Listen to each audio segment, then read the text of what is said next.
this? Looks like an Egyptian pyramid temple thing made out of Americanized Mexican food ingredients. Did I make this?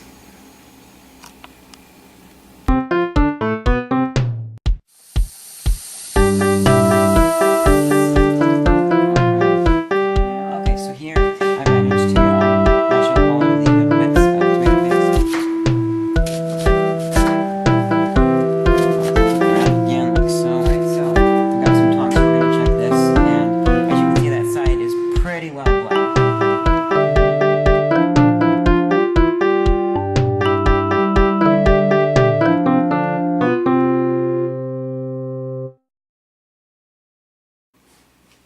Hey everyone, and welcome to the second episode of Cooking with a Flair for the Bizarre. In this episode, we're going to be cooking Mexican food. Most of these are my original dishes. They are fun, easy to make, and they taste great. First, we're going to be making my beef and bean chimichangas, which can also be used for tacos and eaten with chips. Then, we're also going to make my really wonderful fajitas. Then, I'm also going to show you guys my basic recipe for creamy beans, which can be used in like bean and cheese, and it tastes a lot like what you would find at a Mexican restaurant. And then, we're going to make a recipe I actually learned at culinary school for churros. Okay, so, for the first step that we're going to be doing is we're going to be cooking the meat. Now, I have this pre-defrosted, and I put it in about yesterday night. Now, it'd be better yesterday morning, because it's still just a little bit stiff in the middle, and I put that in the fridge, but that's good. Now, if you all of a sudden decide on the spur of the moment that you want to cook these dishes, or you have to and you don't have your meat defrosted, then there are a few ways that you can do to defrost meat. Now, if it's in the other packages, where they're like the plastic square ones, you can just go ahead and do for the first method. But if it's in this, then you want to put it in a bag like this, and then tie it up on the top. And then what you can do, and you want to make sure you have as much air as possible out of the bag, then you can put it in a pot of boiling water. And that goes for about 15 to 20 minutes, maybe a little bit longer in there. And the meat is defrosted. But it's slightly cooked with that method, but it's still defrosted and you can use it. Another thing too, which my mom does, and I've done it like only 2 times, is to put it again in the bag and then stick it in the dishwasher with the dishes that are going. And then that will help defrost it too, but I prefer not to use that method because you're working with soap and stuff in there. And then another thing that you can do too is you can just put the meat in the microwave, but we did a little test that shows the microwave isn't so good, and I'll talk more about that later on. But then you can also use a flavor wave. This is by Steinhausmer's. It basically uses convection, infrared, and a radiant heating and ceramic plate. And then it heats up your food. So you can just put this in here, put the meat in there for about 10-15 minutes. And this one doesn't really cook the meat as much, but it will defrost it so you can use it. Another thing to keep in mind too is that doing any of these methods will compromise the quality of your meat. The quality of our meat is sacrificed when it gets put into a microwave by those people who are just too hungry to wait. And it just makes me sad.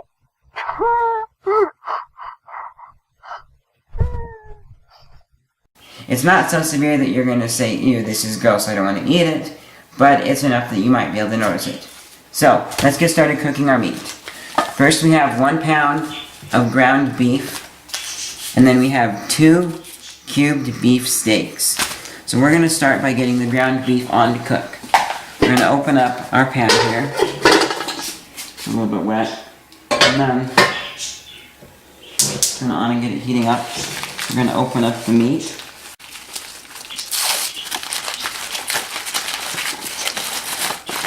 So take the ground beef and put it into the pan. And then, yeah, it's still a little bit hard. And you're going to want to spread it out as thin as you can, so that you cover the entire bottom of the pan. Then when we're done, we're going to cover it.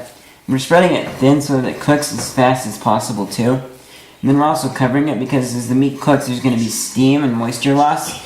But if we build that moisture up as a big cloud of steam in top, it will cook the top of the meat as well as the bottom too. Okay, got that looking pretty good here. Turn it right. And this off lightly, and then go ahead and put the lid on. And now I keep it about high, medium, high on our gas stove. It's about a 4, and I would put it all the way up, but I don't like the sound of the gas going while I'm cooking. So I keep it there. It's as high as I can have it without the gas. Now, we're going to go ahead and turn on our other pan here. And we're going to keep it on high as well. And we're going to open up our cubed beef steak here. Actually kind of 2 steaks in here, one mini one and one big one.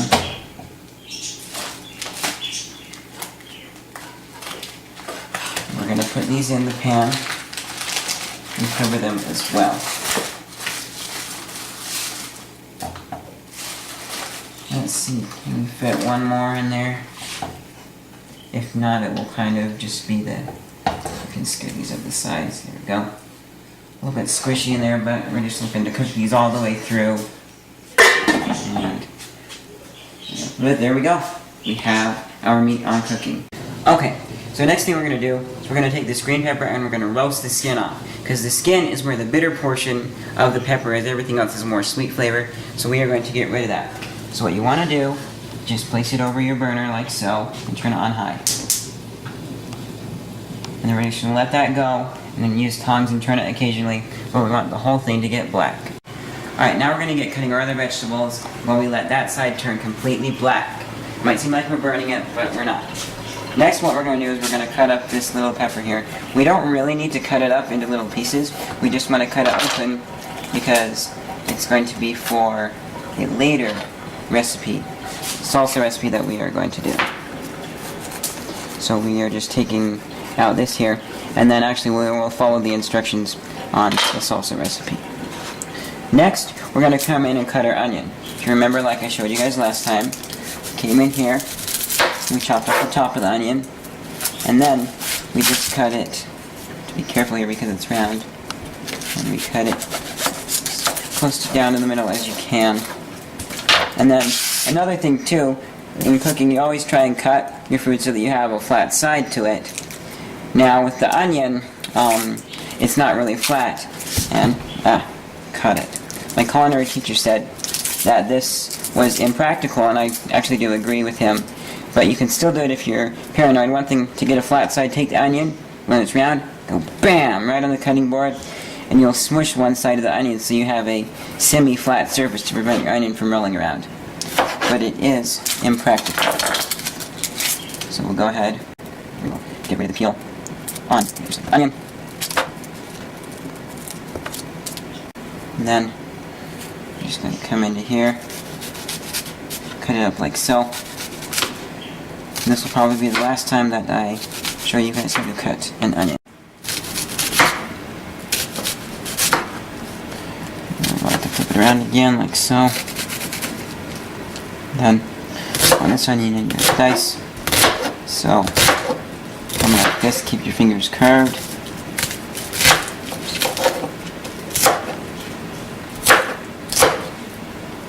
Then of course go up and just look for any bits that didn't get chopped up. And we'll go ahead and do that on the other half.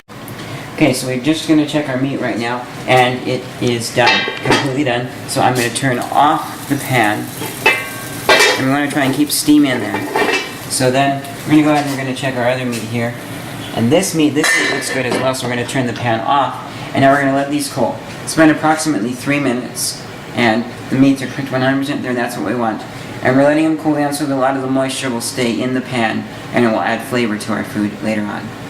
Alright, so I've got some tongs here, we're going to check this, and as you can see that side is pretty well black. I'm going to turn it up just a bit, get it onto the flame. Then I might turn back to that side, but we're a little bit pressed for time here, and if you have a few spots it's okay. Actually probably will.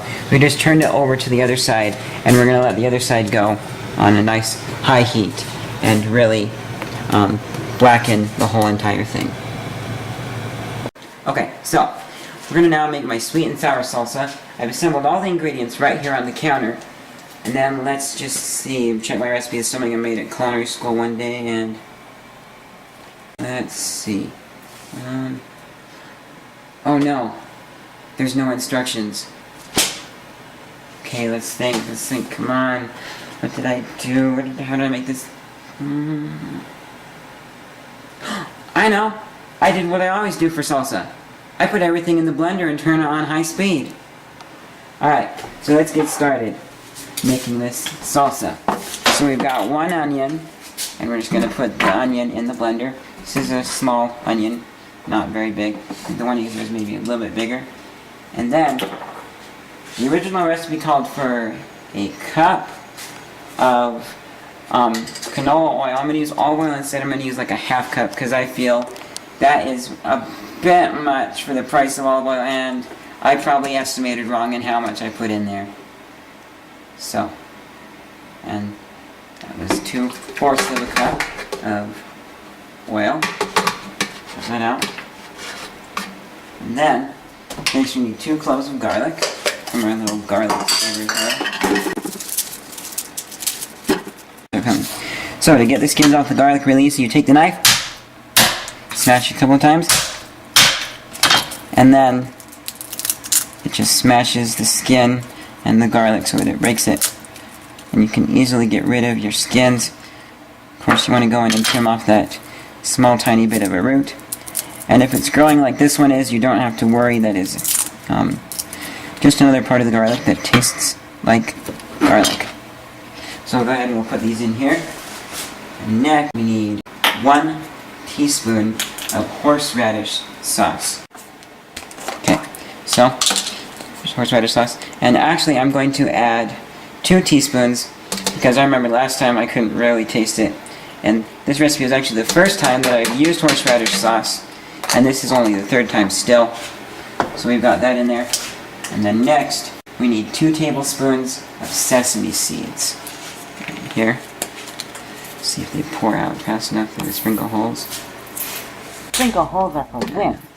Forced out cayenne powder. Now, I know that sweet and sour isn't really a Mexican thing, but neither are some of the ingredients on here. This is just what I call the salsa that I made. Then, we need a 4th cup of honey. We'll go ahead and we'll get this honey out of here.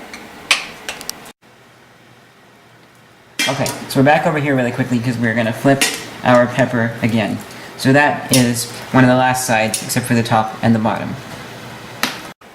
Okay, so now we have our 4th cup of honey. We're just going to put that in there, and it came out easy because of the oil. And then next, we need a tablespoon of balsamic vinegar. Again, this is less Mexican, more of the Mediterranean kind of a thing, like black beans. And vinegar kind of thing. I pour that out.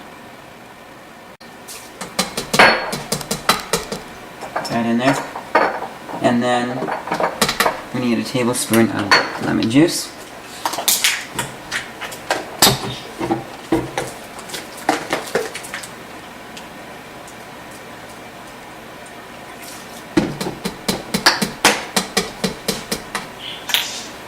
And then, of course, we got our red pepper, which we are just going to stick in there. And then, it called for red gold sea salt, but that stuff is very expensive, so we are just going to use regular salt. And this calls for 1 teaspoon. Go ahead and get this here.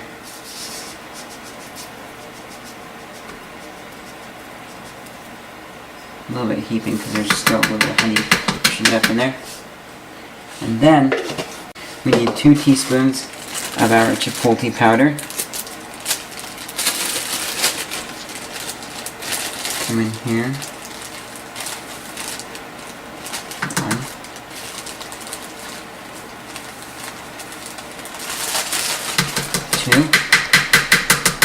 Okay, enough. And then you will get the poppy seeds. Calls for 1 teaspoon of poppy seeds.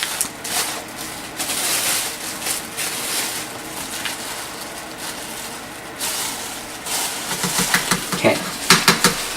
Now that we have all of our ingredients in there, we're just going to put this on. Oh wait, right. There's one more thing. black pepper, 1 tablespoon of black pepper.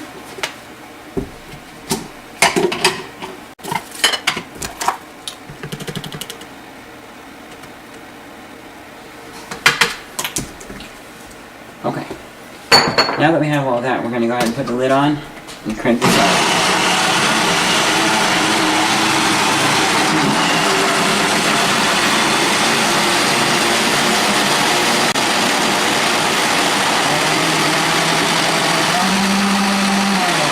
So the pepper is just kind of spinning around in there, so I'm going to hopefully change its position, and then maybe it'll get chopped up. If not, I'll use something to push it.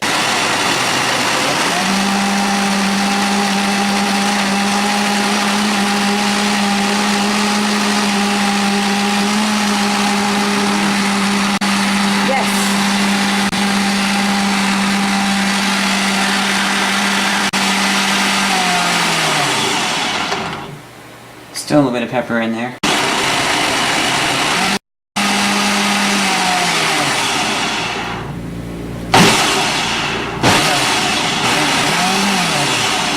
Sometimes it's nice to do the quick pulses like that. Then you catch things by the element of surprise and they get sucked down really quickly. So now we're going to go ahead and check this. And looking good. But it's always important to make sure that you actually give it a full check with a spoon or a spatula, make sure everything got mixed up. And I can't find anything in the bottom of this except for the blade, so it looks like we're good. Now we just have the top and the bottom here. So we're going to put it on the top. When you're doing this, you want to be careful not to puncture this too, because what we're going to do later on with washing the skin off, it is going to affect it. We don't want water inside the pepper. Alright, so the next thing we're going to do, our meat has cooled enough. As you can see, there's still quite a bit of steam, but I would say that we've cooled enough that we can kind of go ahead and work with it. What I'm going to do is I'm going to get the bowl of our Bosch mixer, which we just used to blend it up, and you want a whipper attachment. This one looks like this. In a planetary mixer, it might work. I'm not exactly sure. If it doesn't, then you're going to have to chop it by hand or some other way. But what we're going to do, we're going to go ahead and grab some hot pans out, and we are just going to pour this. Actually, wait, no, I just want to scoop it out. So, have meat here, and we're just going to put it in here and get all the meat. And this might seem a little bit odd, but we're going to do that. And then while we're over here, let's really quickly check our pepper. Okay, the bottom's done. We're going to flip it over to the top now and let that go. Now, we want to bring this over to here. And we are just going to put this on here. And this is basically, we're just going to cremate our meat. Now I'm really quickly showing you here that if you like more chunks in your food, you can achieve a chunkiness to the meat. But we want to go all the way.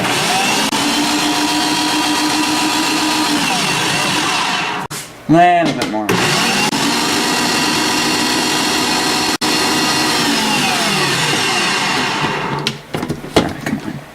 Okay, that looks really good.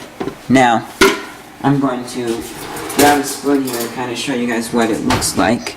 As you can see here as we're stirring it around, basically we have just little teeny bits of meat. And that is exactly what we want for our meat.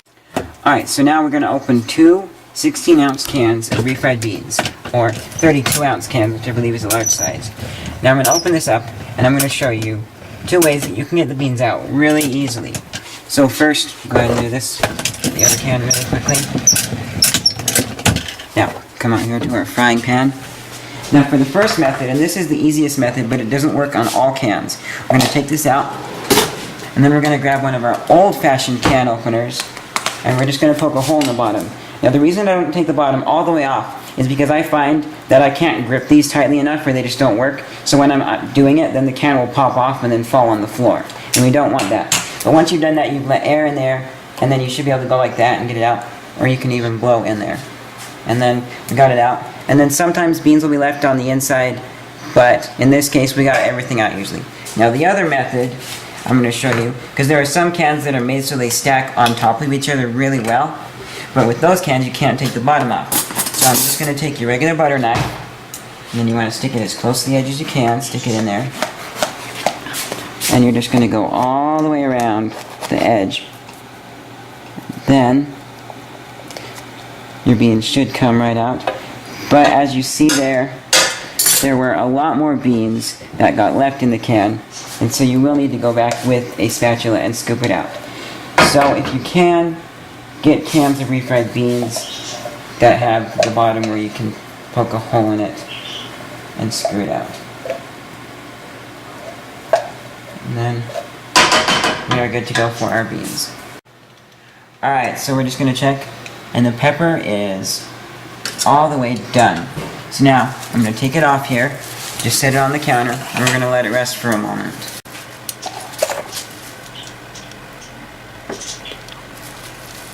Now that we've got this done, and it's rested for just long enough, we're going to stick it in here, into our bag, and we'll plastic bag here, twist it up for about a minute. Good. Okay, so now we've got our pepper, and it's been in here for about a minute, and it's good. So we are going to come over here to our sink. We're going to open up the bag, and you want to be careful because it's hot. And careful not to get any holes in it too, because that will release steam and it will kind of hurt. Then we're going to turn on our cold water. And as you'll see here, the black skin literally just washes off of the pepper. You have a hole on one side. And like I said, if you poke a hole in this pepper, you'll not only get water in it and wash away some of the juices, but you will also create a hole for steam to come out. And, ooh, ow, I am just getting steam pocket holes everywhere. And it's good to try and burn off all of the skin, because then you have little pieces where skin will stay connected like I did on that one side there. And then, if you do have little spots where the skin didn't come off, didn't burn up all the way, then you can just yank those off by getting them with your fingernail. So this is a really great method for getting rid of the bitterness in your peppers. Okay, so now we're going to go ahead and we're going to finish up our beef and beans. So what we're going to do, we'll turn the heat back on, not too high though, because we are going to be putting stuff in the pan. About a 2 on here, which is like low. Not all the way though. And then, I just like to turn this, shake out as much as I can. And once I get this out of here, I go ahead and I take this and just give it a few taps to get that out. Set it over here by the sink. And then, I just go in because you do have beef that sticks to the center and the outside and just forms a ring around it. So you want to try and get as much of this as possible, and then it usually just comes out once you loosen it up. So we'll go ahead and pour that out here, scrape that out. Then we'll go ahead and set this to the side.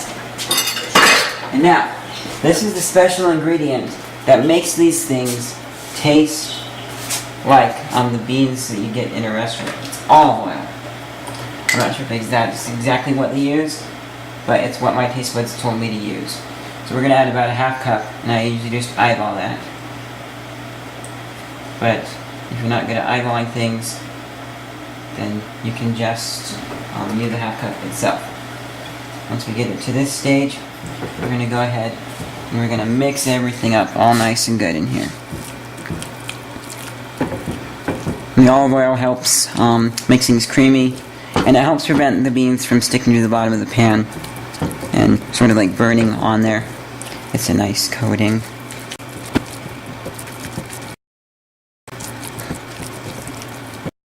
Okay, so we're not quite done, but I want you to do a little thing. So go ahead and take chips or a spoon or something that you can use to taste this with. And go ahead, just take a little bit of it. If you're using a spoon, you want to use a 2-spoon tasting method. So when you want to eat this,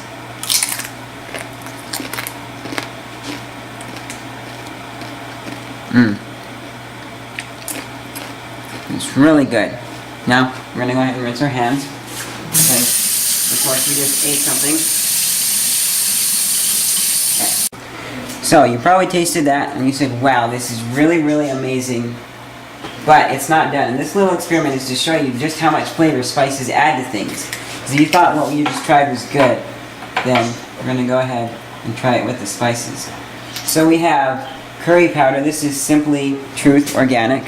Curry is actually a mix of spices, not just a ground up spice, like I said in the last episode. And we only have this brand because we couldn't find the other brand that we were using. We're going to go ahead and we're going to add a teaspoon of curry. And then we are going to add a tablespoon of chili powder.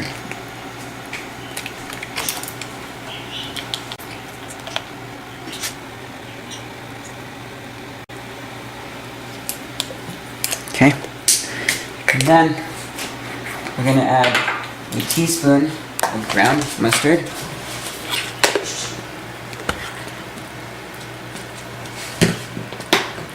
And 2 teaspoons of parsley flakes.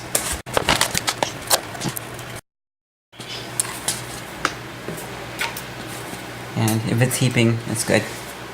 Okay, now we have all our ingredients in here. You're going to go ahead and we are going to mix this up.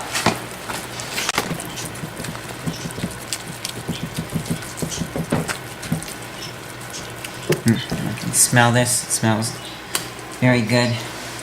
They should actually make smell tube so you guys can smell what I'm cooking. Now, go ahead and take another chip and taste it again. You're going to say that this is so much better.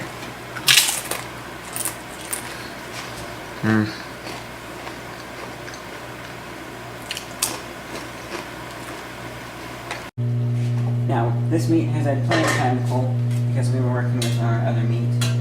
And so, this one you really want to be cool to be touched.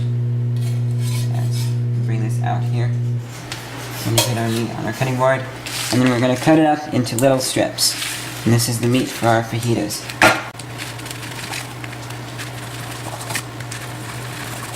And then you want them about the same size. So some of the pieces are longer than this one, and you can go ahead and cut those in half, which I will just show you right now, because we have this piece of meat which is slightly longer here, and so actually not in half. We're just going to chop out a little bit off the end, and then as you see there, it's a little bit longer. So I'm just going to take it and cut it like that. Alright, now we're going to cut up our pepper. And I'm going to come around the top and get rid of the inside of the pepper. And this one really mushed apart, unlike a little bit unexpected there. And then keep that because I like the seeds in these things. And they're not hot like you would think. I mean, maybe one will be hot if you let it sit in your mouth. But they're more bitter than anything, but not so much that they really give you that bitter flavor. That's what the skin does. I'm just going to cut this up in little pieces, like we did our onion. And there we have our pepper all cut up. So now for our fajitas, we're going to do our rice. Now we want a cup of rice, so that's going to be 2 cups of water. We're going to go ahead and put that in there. And then, got 2 cups of water in there. We're going to cover it up. We're going to bring it over to here. We're going to set it on our element. We are going to turn it on high heat. Now we're going to get a cup of rice. And then we are going to put it in our water now that it is boiling. Stick that in there. And then through the magic of TV, okay, just kidding. We don't do that on this show, like, ever.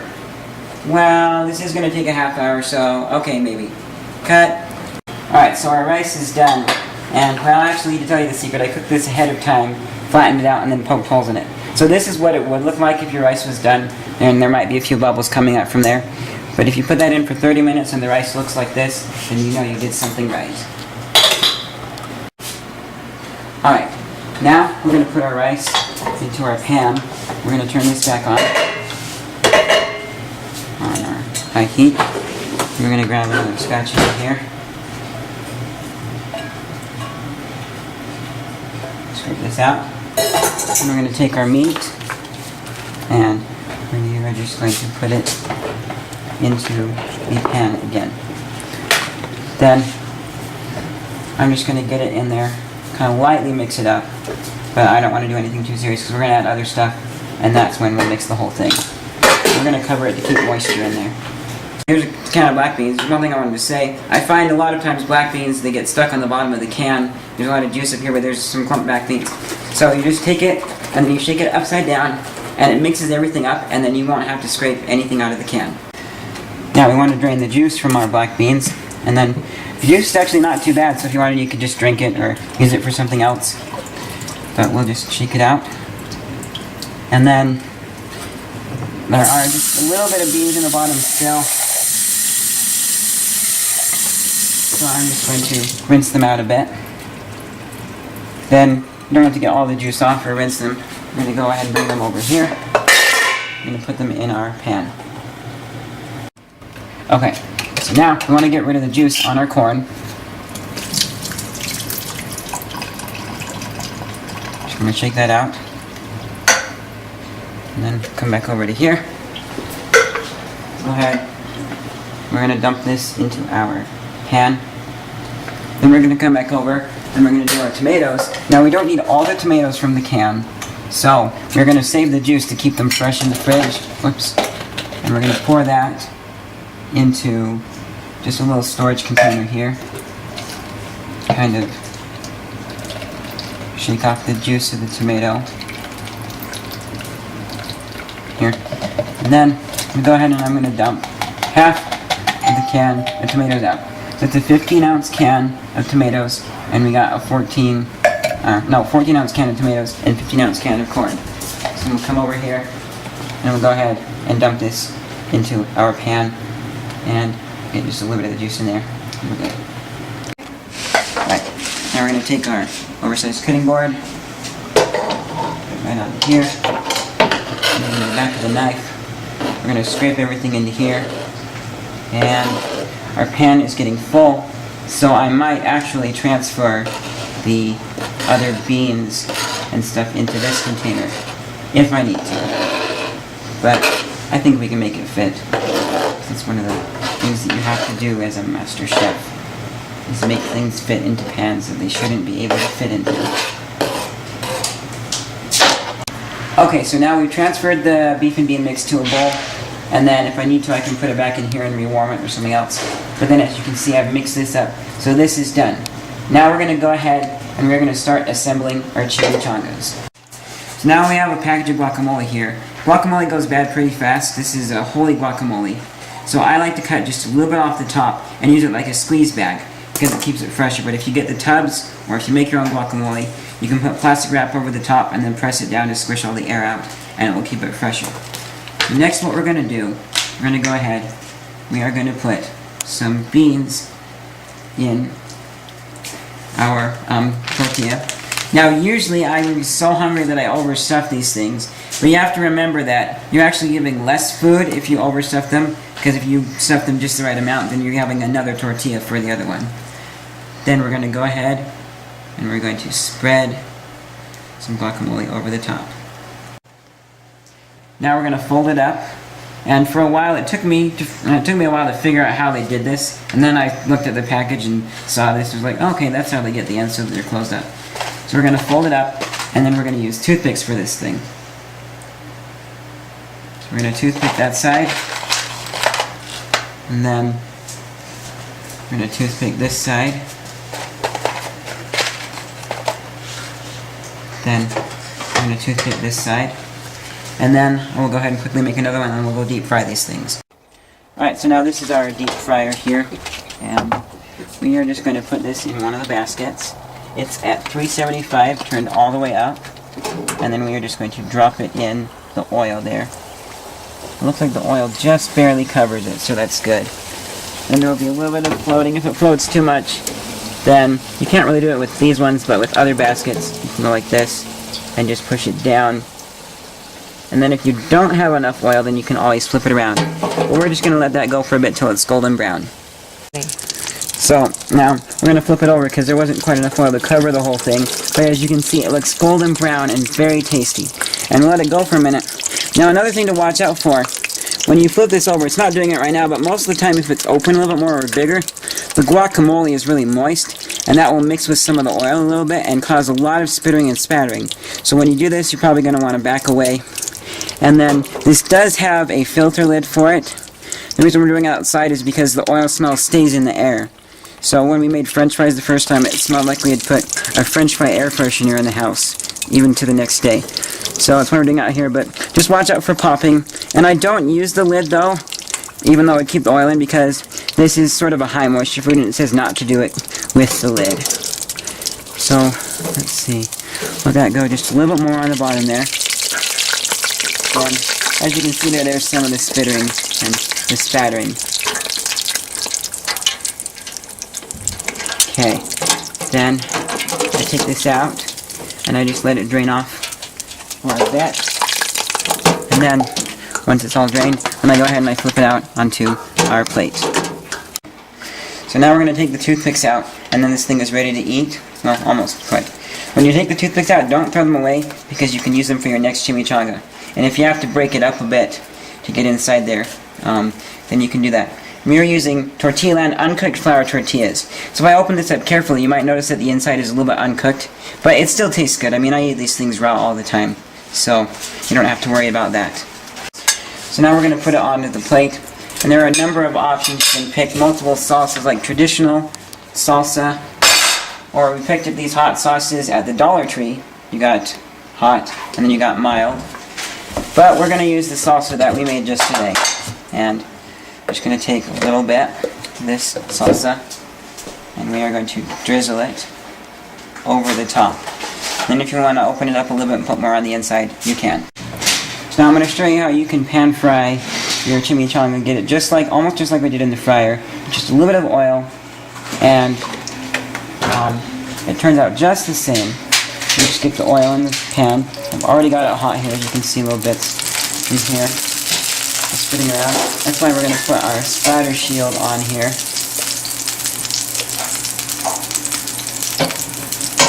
And then you get a chimichanga over here. And then for this one, toothpicks kind of help. Just make sure that they are kind of out of your way, or you don't have to toothpick it in here as much.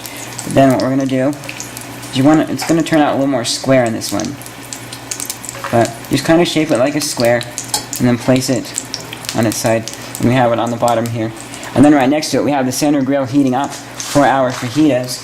So I'm going to go ahead and grab a tortilla, and then we'll test it. Alright, so it's been about a minute 30 seconds here. Try and turn this. And then if you can see there, I'm going to flip it over again on the other side. It's nice and golden brown.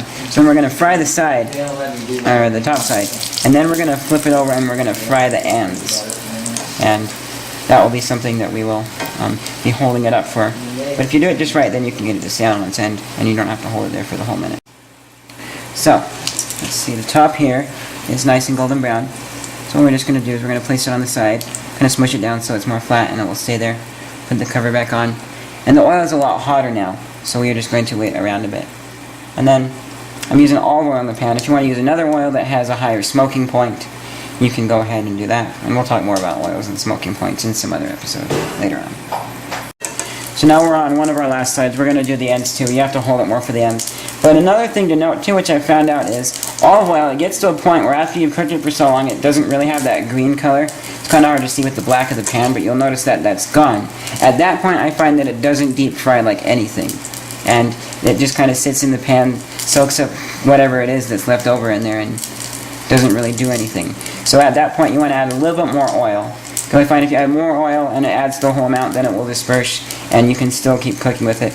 But olive oil gets to a point where it's no longer usable anymore and it falls to the screen. So you want to watch out for that when doing this. And yeah. So the tongs are busy right now, that's why I'm using this weird tong thing. But I'm basically just frying the ends, and the longer you go, the hotter the oil gets, and the faster things will deep fry. So when you're doing these ends, it won't take the initial minute like we did before. because as you can see, that end is already done here, and this would look a lot nicer if we had the tongs, but you make do with what you have. We'll fry this end up.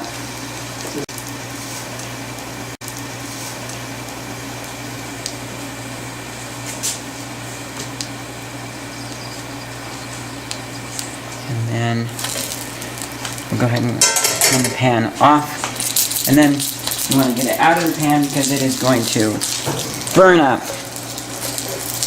And it will become a burrito that Satan would want to eat. And we don't want that.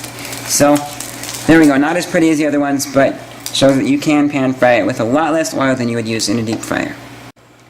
So our grill's really hot, so we're going to put one of our tortillas down.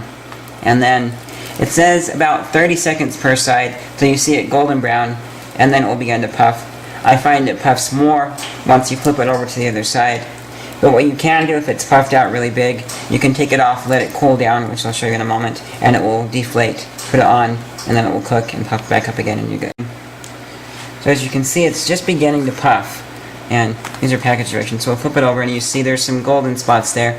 Won't be golden all the way around, but once you see those spots, then it will be good. And that's what the directions say. Now I'm still wondering how they get the tortillas that are already cooked to be white all the way around. They must have something magical, like a magic wand or something. But as you can see, it's puffing up. So flip it over, and the other side is already cooked. But if you take it off here, just wait a minute, and then it will deflate down. And then we can use this for our fajitas. Put it over here. So now we're going to fill our fajita here. Got our really nice fajita mix. And then, oops, a bit closer. We're just going to fill this up. And you don't need to worry about overstuffing this because this is going to fold up more like a taco. Now that we've got that, then I like to put cilantro on top. Just break off some leaves of cilantro. A lot of people don't like this because it's very bitter. But I've gotten used to it. And then, we're going to really quickly drizzle it with some hot sauce. We will use the Cajun Fire hot sauce. And then drizzle it over the top. Just like that. Then, you can fold it in half. And you are ready to eat. Now, usually they have like some lettuce with it. So, usually I just use a fresh salad mix. And just put it on top of things. And then it adds your greens into your meal. So you can do that, or you can chop up lettuce if you want. Whichever you prefer.